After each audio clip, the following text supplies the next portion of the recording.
This is Darren and Faith. We're at the Honey Springs Battlefield in Rennieville, Oklahoma. Hope you enjoy our video.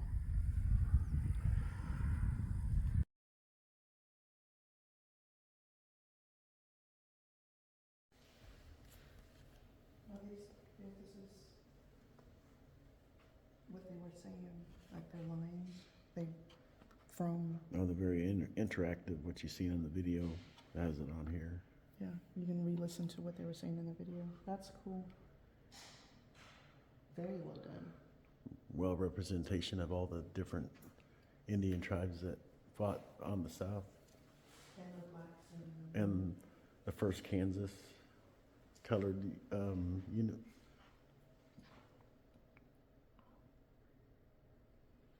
The first Kansas colored unit for the Union was the first colored regiment that fought in the Civil War. They were before the 54th made their fame. Was the first Kansas the one at Indian Mound also? Yeah, the first Cavalry Kansas colored regiment also fought in Missouri at a battlefield called Island Mounds. We need to go back there.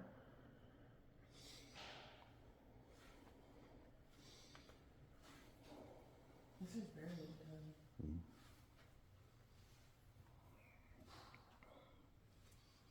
The battle took place in July 17th, 1863. Oh, this is cool. And things that they would have carried during that time.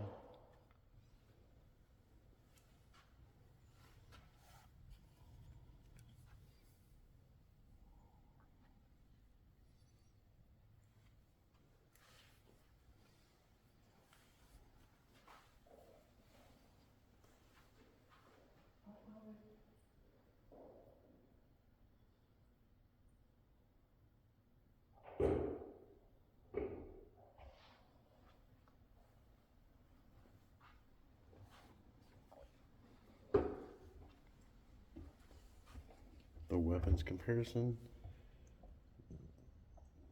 This is a 1858 Remington steel frame. And this one over here is a Navy steel frame, 1851. And these were the different bullets that You can feel They fired the, in. you can pick it up a little bit to feel the weight.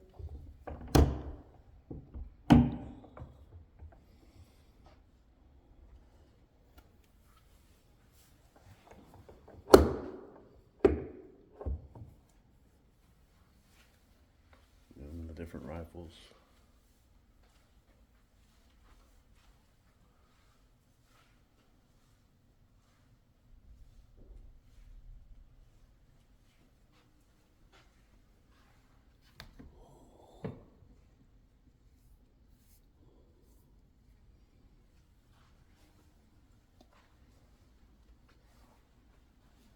The visitor center here at Honey Springs Battlefield. It is really put together really, really well.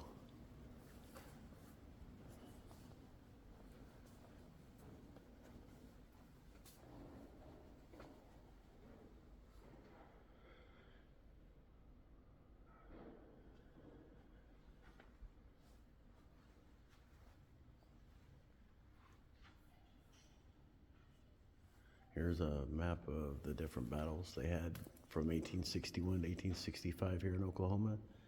It looks like they had At the time, it would have been the Indian, known as the Indian Territory. known as Indian Territory at the time.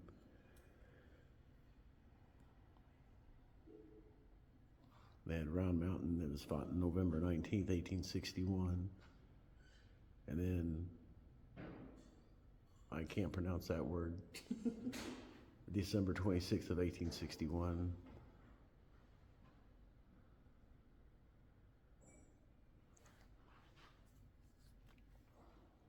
Here's the map of the Division of Indian Territories post-Civil War.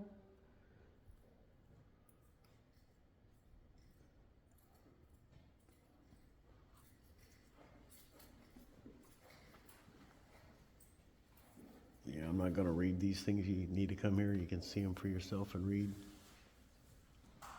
This is showing the impact of what the civilians had to do after the war.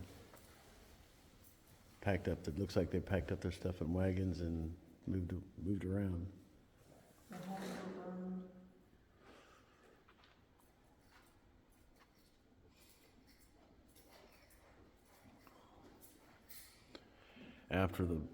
After the battle took place, the civilians around the area had to bury the dead.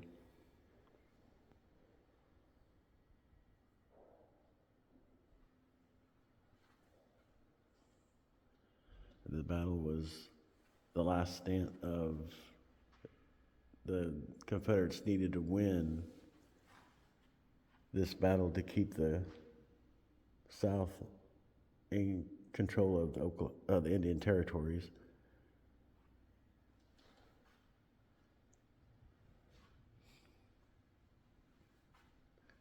Just different things and stuff here. It's pretty cool. There was approximately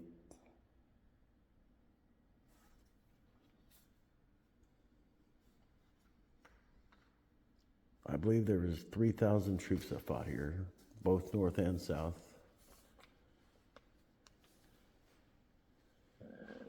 Different things that was found out on the battlefield.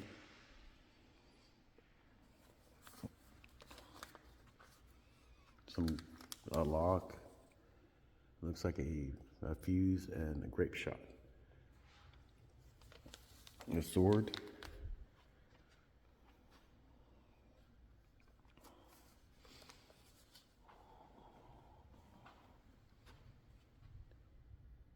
Looks like a remnants of probably an Enfield and the ammunition pouch. Bridle, buckles, stirrups, horseshoes, and a buckle and bullets.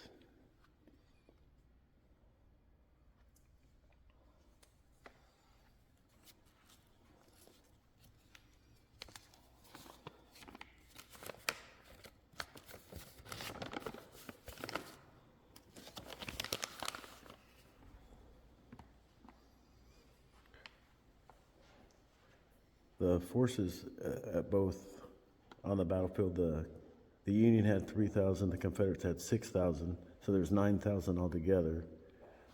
The estimated casualties for both sides were 258.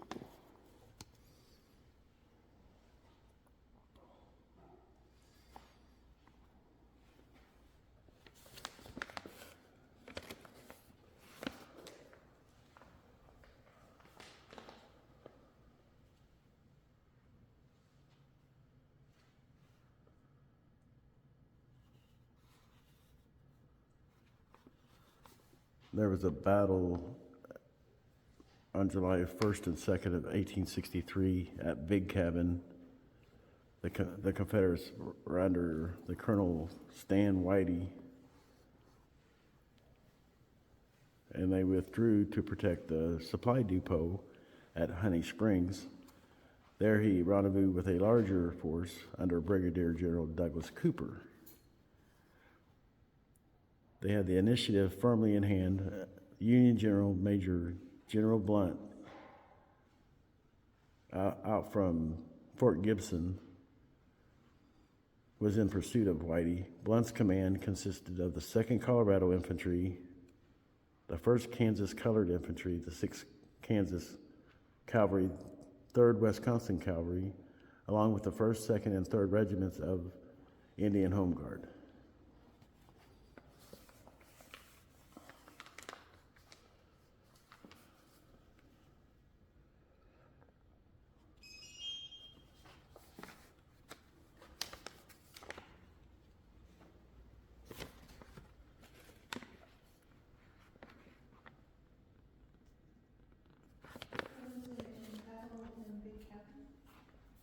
Yeah, Isn't that where we normally turn off the, yeah, that was on 44?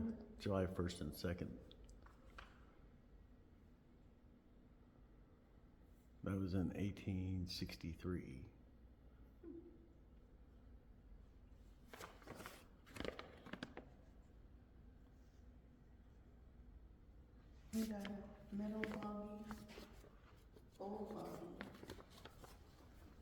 Fort Washita was established in 1842. And then the Tocqueville massacre. The Washita Agency.